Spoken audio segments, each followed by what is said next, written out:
우리가 살펴보고 있는 이 열왕기 말씀은 크게 살펴보면 두 부분으로 나눌 수 있습니다. 1장부터 11장까지 그리고 12장부터 마지막 장까지 이렇게 크게 두 부분으로 나눌 수 있는데 1장부터 11장까지는 솔로몬의 행적에 관해서 말씀을 하고 있습니다. 그리고 12장 이후부터는 분열 왕국의 왕들, 남왕국 왕, 북왕국 왕 이렇게 번갈아가면서 분열 왕국의 왕들에 관해서 계속해서 말씀을 하고 있죠. 솔로몬의 행적 중에서 가장 중요한 것이 무엇인가 하면 성전을 건축하고 그리고 왕국을 건축한 것, 이것이 가장 중요한데 5장부터 9장까지의 말씀이 성전 건축과 왕국 건축에 관해서 말씀을 하고 있습니다. 성전을 건축하는 일은 다윗이 건축하기를 원했죠. 자신은 살펴보니까 백향목궁에 지내는데 하나님의 언약궤는 그냥 천막 안에, 장막 안에 있기 때문에 하나님을 위해서 성전을 건축하고 싶어 했습니다. 그래서 선지자 나단을 불러서 성전을 건축하겠습니다. 이렇게 하니까 나단 선지자가 처음에는 그것을 허락하죠. 동의합니다. 그런데 하나님께서 선지자에게 나타나셔서 말씀하시기를 성전을 다윗이 건축하지 말아라 이렇게 말씀하십니다. 그래서 다윗은 성전을 건축하지 못하고 다윗의 아들이 성전을 건축하게 되죠. 그래서 말씀에 순종해서 솔로몬이 성전을 건축을 하게 되는데 우리가 살펴보려고 하는 이 5장 말씀은 성전 건축을 준비하는 것에 관해서 말씀을 하고 있습니다. 1절을 보면 솔로몬이 다윗을 이어서 왕 위에 올랐다는 소식을 두로왕 히람이 들었다 이렇게 말씀을 하고 있습니다. 그렇게 히람이 듣고서 신하들, 사신들을 보냈습니다. 그렇게 히람이 솔로몬에게 신하들을 보낸 이유가 무엇인가 하면 평생 다윗을 사랑했기 때문에 신하를 보냈다 이렇게 말씀하고 있습니다. 다윗과 히람은 아주 좋은 관계로 지냈습니다. 사무엘하 5장을 보면 다윗이 왕궁을 짓는 그런 말씀이 있습니다. 그런데 두로왕 히람이 왕궁을 짓기 위해 필요한 재료들을 갖다줘요. 백향목도 갖다주고 목수와 석수 이런 재료들을 그리고 사람들을 보내줍니다. 그래서 다윗이 왕궁을 지었다 이런 말씀이 기록되어 있습니다. 이 말씀을 잘 살펴보면 다윗과 두로왕 히람이 동등한 관계는 아닌 것처럼 보입니다. 다윗은 그 당시에 가나안 땅을 대표하는 그런 왕이었습니다. 그래서 주변 나라들로부터 조공도 받고 그리고 섬김도 받는 그런 왕이었는데 두로왕 히람이 그런 다윗을 섬긴 것 같습니다. 조공을 바치면서 섬겼다 이런 내용은 없는데 그래도 대등한 관계로 외교를 했다 이런 것은 아닌 것처럼 보입니다. 이렇게 다윗과 히람이 대등한 동등한 관계 그런 관계는 아니지만 좋은 관계를 가지고 있었기 때문에 다윗이 죽고 그의 아들 솔로몬이 왕이 되자 두로 왕이 신하들을 보낸 것이죠. 이렇게 두로 왕이 신하를 보내자 솔로몬이 어떻게 합니까? 당내 차원에서 두로 왕의 또 도움을 받기 위해서 두로의 신하들을 보냈습니다.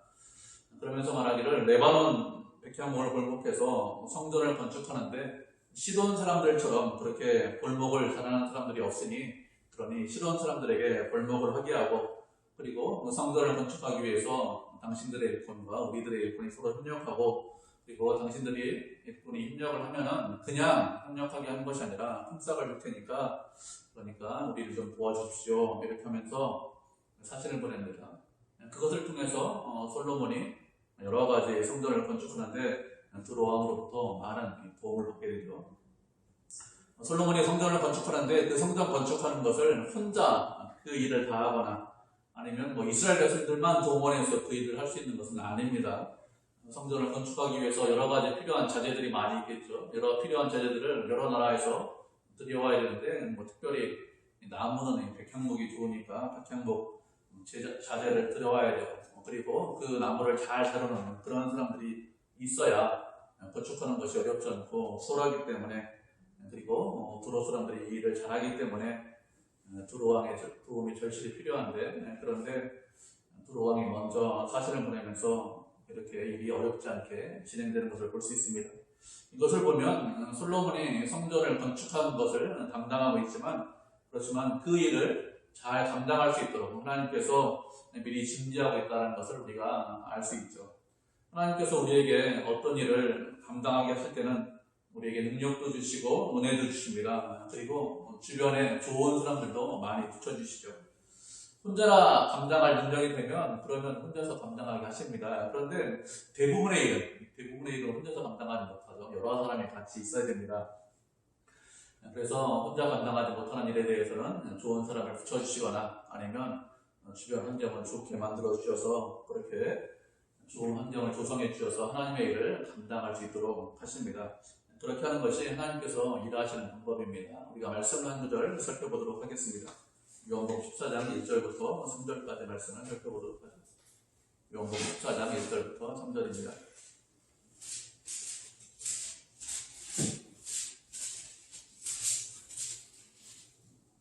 찾으셨죠? 요한복음 14장 1절부터 3절까지 3절밖에 안 되기 때문에 우리 한국 수리를 같이 읽겠습니다. 시작.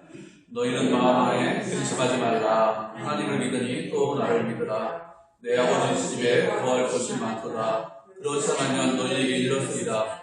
내가 너희를 위하여 거처를 예비하라거니 가서 너희를 위하여 거처를 예비하면 내가 다시 와서 너희를 내게로 영접하여 나 있는 곳에 너희도 있게 하리라. 아멘.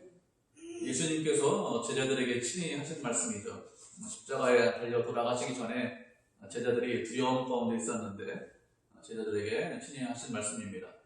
제자들과 예수님은 3년 반 동안이나 같이 생활했습니다. 주님을 믿고 의지하고 떠나다녔는데 이제 얼마 있으면 십자가에 달려 돌아가셔야 된다 이렇게 말씀하시죠. 그렇게 십자가에 곧 달려 돌아가시면 제자들은 무엇을 해야 되는지 어떻게 살아야 되는지 잘 알지 못하기 때문에 십자가를 지셔야 된다는 그 말씀을 들으면서 근심하고 걱정하고 염려하고 있었습니다. 예수님께서 제자들의 이런 마음을 아시고 무엇이라고 말씀하십니까? 너희는 마음에 근심하지 말고 하나님을 믿으니 또 나를 믿어라 이렇게 말씀하셨습니다. 너희가 하나님을 믿고 있지 않느냐? 하나님을 의지하고 있지 않느냐? 그렇게 하나님을 믿고 의지하듯이 나를 믿고 의지하면 너희가 근심하거나 걱정할 염려가 없다는 것이죠. 하나님께서 모든 것을 섭리하시고 주관하시고 역사하시고 책임지는 것을 믿고 있듯이 그렇게 예수님을 믿으라는 것입니다. 이것은 무서워하고 두려워하는 그런 자녀들에게 부모가 하는 말이 야 무서워하지 마, 겁내지 마, 두려워하지 마. 아빠가 있잖아. 아빠가 모든 일 다 책임져 줄 테니까 너 걱정하지 마. 이렇게 말하는 것과 상당히 비슷합니다. 예수님께서 우리를 그런 식으로 책임지시고 지키시고 보호하신다는 것이죠. 아버지 집에는 거할 곳이 많이 있다 이렇게 말씀을 하고 있죠. 거할 곳이 많다는 것은 우리들이 머물 곳도 아주 많이 있다 이런 뜻입니다. 그렇게 아버지 집에 거할 곳이 많이 있기 때문에 하나님께서 예수님께서 우리를 모른 채 하시거나 우리를 외면하시거나 그렇게 하지 않으신다는 것입니다. 우리가 세상을 살면서 고난을 당할 수 있습니다. 어려움 당할 수 있습니다. 내 힘으로 해결하지 못하는, 내 능력으로 어떻게 하지 못하는 그런 문제가 있을 수 있습니다. 그렇지만 그것 때문에 낙심하거나 실망하거나 두려워하지 말라는 것입니다. 왜요? 예수님께서 늘 우리와 항상 함께 하시겠다 이렇게 약속하셨기 때문에 그렇습니다. 우리가 하나님을 믿듯이 하나님께서 모든 것을 주관하시고 섭리하심을 믿듯이 예수님을 믿으면 그러면 예수님께서 우리의 모든 것을 책임져 주십니다. 우리의 인생을 책임져 주세요. 우리가 우리의 인생을 책임지면 그러면 불안할 수밖에 없죠. 두려울 수밖에 없습니다. 언제 어떤 일이 우리 인생 가운데 터질지 아무도 알지 못하죠. 그리고 그런 일이 터지면 내가 어떻게 해결을 해야 되는지 그리고 내가 무엇을 해야 되는지 알지 못해서 두려울 수밖에 없습니다. 그렇지만 예수님께서 우리의 인생을 책임지시면 그러면 두렵지 않죠. 우리보다 문제를 훨씬 더 잘 알고 계십니다. 그렇기 때문에 또 해결책도 더 많이 알고 계시죠. 그리고 예수님은 우리와 같이 능력이 없으신 그런 분이 아닙니다. 우리가 알고 있듯이 우리보다 큰 능력, 모든 문제를 해결할 수 있는 그런 능력을 다 갖고 계시기 때문에 우리가 두려워하거나 무서워할 그런 이유가 없습니다. 주님을 끝까지 믿고 의지하고 신뢰하시면 됩니다. 그러면 하나님께서 우리를 선하게 인도해 주십니다. 하나님께서는 우리를 사랑하세요. 그리고 우리와 함께 하시고 우리를 위하십니다. 그리고 그 하나님은 은혜가 많으십니다. 그리고 사랑이 많으십니다. 인자가 풍부하십니다. 그렇기 때문에 그 하나님만 믿고 의지하고 동행하시면 그러면 세상에 어떤 문제가 있고 어떤 걱정이 있어도 우리가 염려하거나 두려워하거나 낙심할 이유가 없죠. 하나님께서 우리를 끝까지 책임지시고 함께 하시기 때문에 그렇습니다. 솔로몬이 두로왕 히람과 연합을 해서 무엇을 하려고 하고 있습니까? 솔로몬이 두로왕 히람과 연합해서 성전을 건축하려고 합니다. 다른 이유로 연합하려고 하는 것이 아니라 성전 건축을 위해서 연합해서 일을 하겠다 이렇게 이야기를 하는 것이죠. 이것을 보면 솔로몬은 자신이 지금 무엇을 해야 하는지 정확하게 알고 있습니다. 사람들은 생활이 좀 편안해지면 좀 안정이 되면 내가 무엇을 해야 되는지 잘 알지 못하는 경우가 종종 있습니다. 평안하다, 평안을 주신 것, 하나님께서 은혜 주셨기 때문에 평안을 주신 것에 대한 감사는 있습니다. 그런데 하나님께서 왜 우리에게 평안을 주셨는가, 그 평안을 주신 이유에 대해서는 종종 잊어버리는 경우가 많이 있는데, 그런데 솔로몬은 그렇게 하고 있지 않죠. 힘이 들고 어려울 때 어떻게 합니까? 힘들고 어려울 때 이 힘든 기간이 지나가면, 이 고난의 기간이 지나가면 주님, 제가 주님을 위해서 이런저런 일을 하겠습니다. 주를 위해서 충성합니다. 주님을 더욱더 사랑하겠습니다. 이렇게 하죠. 간절한 마음이 있습니다. 고난을 면하기 위해서 그런다 이러기보다는 정말로 주님을 사랑하고 주님과 함께하고 주님을 위해서 살려고, 그래서 주님을 사랑합니다. 이런 마음을 고백하고 주님과 더 가까이 가려고 합니다. 그런데 은혜로 고난과 어려움을 면하면 그런 고난의 순간이 지나면 어떻게 할까요? 이전에 가졌던 그런 마음을 잊어버리는 경우가 많이 있습니다. 하나님의 은혜로 고난을 잊었는데, 그런데 그 은혜는 잊어버리고 그때 간절하게 주님만 바라보고 주님만을 의지하고 그런 마음은 잊고 간절하게 기도했는데 그 간절한 기도에 그 간절함을 잊어버리고 자신이 감당해야 될 사명을 잊는 경우가 많이 있습니다. 그런데 솔로몬은 어떻게 하고 있습니까? 솔로몬은 사명을 잊지 않고 있습니다. 솔로몬은 왕이 되기 이전에 왕자도 있었죠. 그런데 누구의 아들로 태어났습니까? 밧세바의 아들로 태어났어요. 밧세바의 아들로 태어나고 싶어서 그렇게 태어난 사람은 아무도 없겠죠. 그런데 밧세바의 아들로 태어났기 때문에 주변 사람들이 수근수근 됐겠죠. 주변에 있는 형제들이 그렇게 좋아하지 않았을 것입니다. 왕이 되기 이전에 많은 어려움을 당했습니다. 왕자지만 고난이 많이 있었습니다. 형인 아도니아가 반역을 일으키려고 했죠. 그런데 그렇게 하지 못했습니다.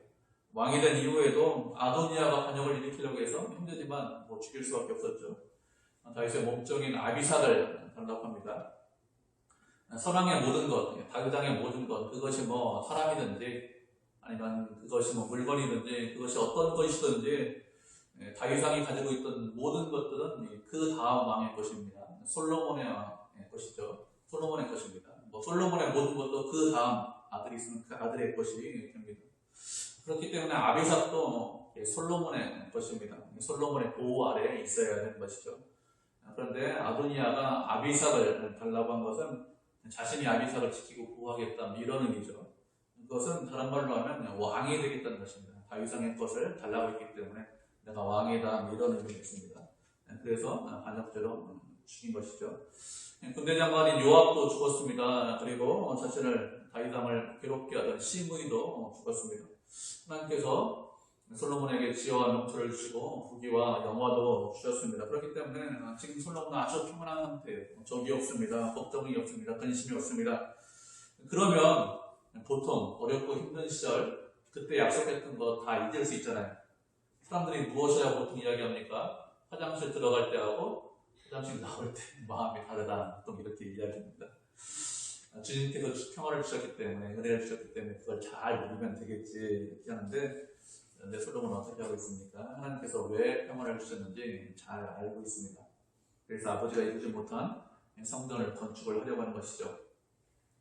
솔로몬 시대에 성전을 건축하는 것이 하나님의 뜻이기 때문에, 그래서 하나님의 뜻을 이루려고 히람과 연합을 하고 있습니다. 사명을 감당하기 위해서 이렇게 하고 있는 것이죠.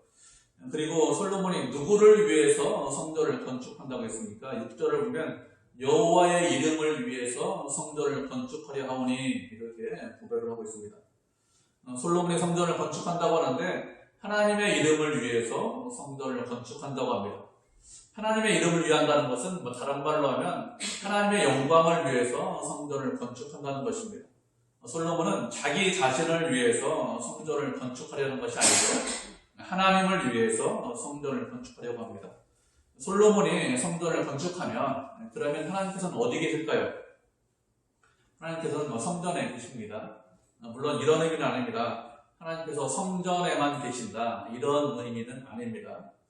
수가성에 있는 어떤 여인이 우리 조상들은 이 사마리아에 있는 이 산에서 예배를 드려야 되고 그리고 또 이스라엘 백성들은 예루살렘에 있는 성전에서 예배를 드려야 되는데 예수님 어디에서 예배를 드려야 됩니까? 이렇게 예수님에게 여쭤봤을 때 예수님께서 말씀하시기를 이 산도 아니고 예루살렘도 아니라고 했습니다. 하나님을 예배하는 자는 영과 진리로 예배를 해야 되는데 그런데 하나님께서는 이렇게 영과 진리로 예배하는 자를 찾으신다 이렇게 말씀하셨습니다. 예수님께서 이렇게 말씀하시는 이유가 무엇이죠? 예루살렘 성전에만 하나님께서 계신다 이런 생각이 팽배해 있기 때문에 이렇게 말씀하시는 것이죠. 하나님은 예루살렘 성전에만 계신 분은 아닙니다. 우리가 다 알고 있듯이 무소부재하신 분이죠. 그렇지만 성전을 지으라 이렇게 명령하신 분은 하나님이십니다. 왜 건축해라 이렇게 말씀하셨을까요? 그것은 그 성전에서 이스라엘 백성들을 만나시고 그리고 그 백성들의 기도를 듣기 위해서 지으라고 말씀하신 것이죠. 단순히 하나님의 이름을 걸어놓기 위해서 성전을 건축해라 이렇게 말씀하신 것이 아니라 실질적으로 그곳에 계시기 위해서 그렇게 하신 것입니다. 그곳에서 백성들을 만나시고 죄를 용서해 주시고 그리고 기도를 응답해 주시기 위해서 성전을 건축하라고 하셨습니다. 그렇기 때문에 솔로몬이 하나님의 이름을 위해서 성전을 건축하겠다고 하는 것은 하나님의 뜻을 이루겠다는 것이죠. 하나님과 이스라엘 백성들이 함께 하시기를 원하시는데 그 뜻을 이루기 위해서 그 일을 한다는 것입니다. 솔로몬은 지금 하나님께서 평안을 주셨는데 왜 평안을 주셨는지 분명히 알고 있습니다. 평안을 주셨기 때문에 그 평안을 그냥 누리자 이렇게만 한 것이 아니라 하나님의 일을 감당하고 있죠. 우리도 마찬가지입니다. 하나님께서 은혜를 주시면 그 은혜를 누리는 거 잘못된 것이냐? 그렇지 않습니다. 누리는 거 좋습니다. 그렇지만 하나님께서 나에게 원하시는 것이 있다면 나를 통해서 이루어질 일이 있다면 그러면 그 평화의 시대에 은혜의 시대에 그 일을 이루어야 되겠죠. 내게 주신 사명을 잊지 않으셔야 됩니다. 내게 주신 사명을 감당하겠습니다. 제가 주 앞에서 충성하겠습니다. 이런 마음을 가지고 있어야 그래야 하나님 보시기에 합당하겠죠. 그리고 솔로몬이 하나님의 이름을 위해서 성전을 건축하겠다고 했습니다. 그런데 보통 우리가 일을 하다 보면 이런 경우를 종종 보기도 합니다. 저는 하나님의 이름을 위해서 이 일을 합니다. 이렇게 하는데 나중에 보니까 하나님의 이름을 위해서 그 일을 하는 것이 아니라 자기 자신을 위해서 그 일을 종종 하는 그런 경우를 종종 보기도 하죠.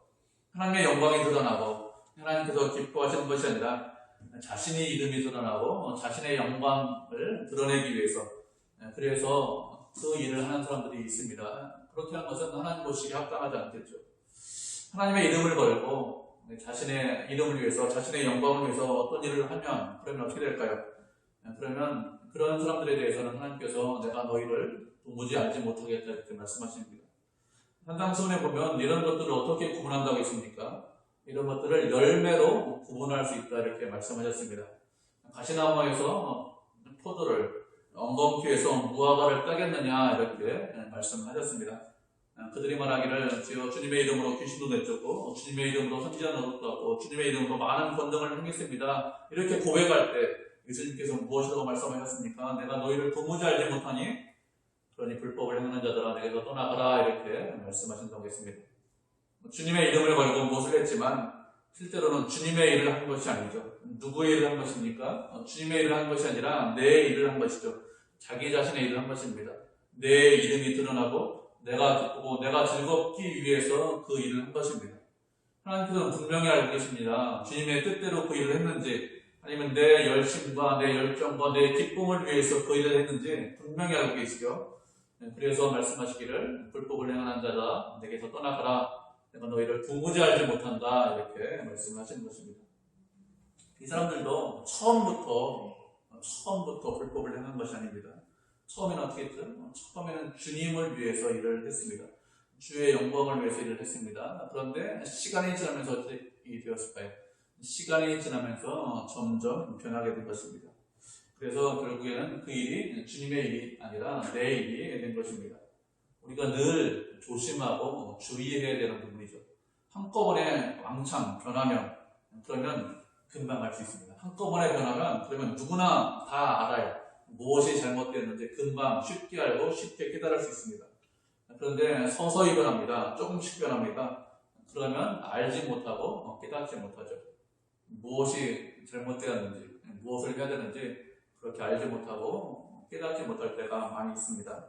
마치 그런 것도 비슷하죠. 차가운 물에 개구리 집어넣고 서서히 물을 조금씩 뜨겁게 하면 그 개구리 어떻게 됩니까? 물이 뜨거워지는 줄 알지 못하고 그 물 안에 계속해서 있다가 결국에는 죽게 되는 것처럼 그렇게 조금씩 변하면 그러면 그 사람이 결국에는 죽게 되고 그리고 변질되는 것이죠. 나중에 이 솔로몬도 이렇게 됩니다. 지금은 솔로몬 집권 초기이기 때문에 솔로몬이 아주 잘하고 있습니다. 그런데 점점 시간이 지나면서 하나님으로부터 멀어지고 우상 숭배하죠. 그렇게 하나님께로부터 멀어졌기 때문에 나라가 솔로몬 사후에 둘로 나뉩니다. 그것은 솔로몬이 변질되고 변해야 되는데 그런데 깨닫지 못해서 그런 거죠. 그렇게 문제가 되기 전에 변질되기 전에 돌이키고 그리고 회개하고 주님 앞에 돌아와서 제가 잘못했습니다. 제가 돌이키겠습니다. 그러면 하나님께서 용서해 주십니다. 그런데 그렇게 하는 것이 쉽지 않은 거죠. 조금씩 변하기 때문에 내가 어떻게 변하는지 돌아오지 않으면 그러면 알지 못해서 그래서 자꾸 변하고 처음과 달라지는 것입니다. 이렇게 시간이 지나면서 자꾸 변할 수 있는데 그렇게 변하지 않으려면 그러면 우리가 어떻게 될까요? 그렇게 변하지 않으려면 우리가 자기 자신에 대해서 돌아봐야 됩니다. 처음에 잘했는데 처음에는 잘 지냈는데 지금은 처음과 같이 변하지 않는가, 처음과 같은 마음인가, 내가 바르게 가고 있는가, 자기 자신을 언제나 살펴보셔야 됩니다. 우리의 마음, 인간의 마음은 부패했습니다. 그래서 자기 자신을 살피지 않으면 이 부패한 마음, 그것을 잘 알지 못하죠. 그리고 우리가 부패한 것이 우리 안에서 자꾸 올라오게 됩니다. 그렇기 때문에 주님 앞에서 자기 자신을 살피고 그리고 자기 자신을 복종시켜서 그래서 자기 자신을 쳐서 말씀에 복종시켜야 됩니다. 그렇게 자신을 쳐서 말씀에 복종시키고 주님을 가까이 하고 주님과 함께 하려고 하면 늘 동행하려고 하면 그러면 변하지 않아요. 그렇지 않으면 자기 자신을 치지 않고 말씀에 복종시키지 않으면 그러면 우리는 자꾸 부패하고 변합니다. 그리고 변했는데 잘 알지 못합니다. 왜 그런가 하면 스스로 속기 때문에 그렇습니다. 스스로 부패했는데 나는 거룩하다, 나는 괜찮다, 나는 잘 해왔다 이런 마음이 있기 때문에 그래서 하나님과 멀어졌는데 그런데 깨닫지 못하고 알지 못하는 것이죠.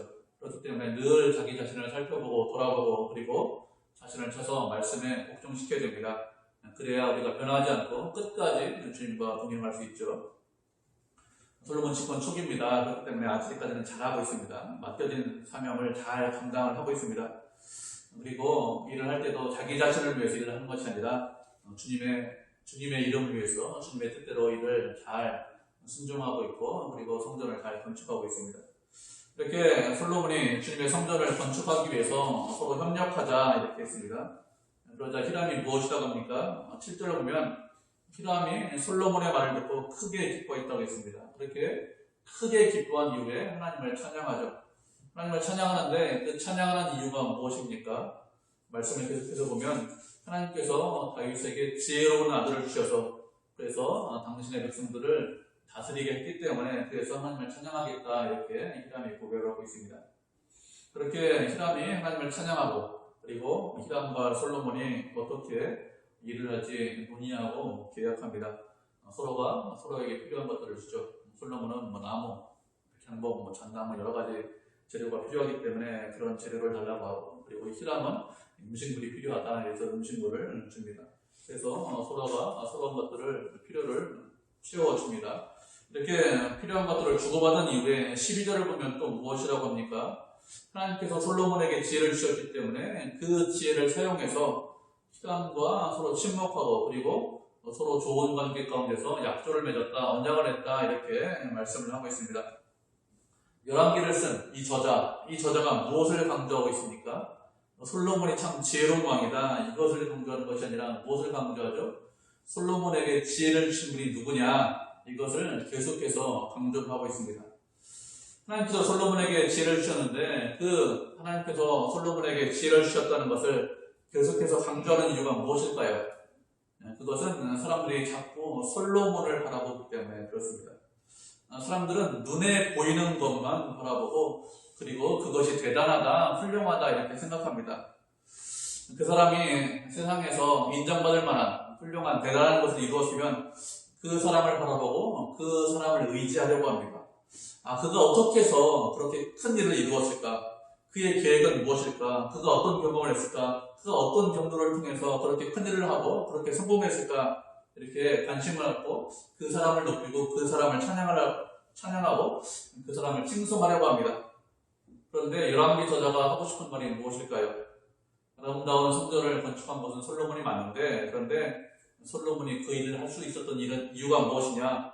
그것은 하나님께서 은혜를 베풀어 주셨기 때문에 그런 일을 했다. 이 말씀을 강조하기 위해서 하나님께서 지혜를 주셨다는 얘기를 계속해서 하고 있습니다. 우리가 말씀 한 구절 살펴보도록 하겠습니다. 야고보서 1장 17절입니다. 야고보서 1장 17절.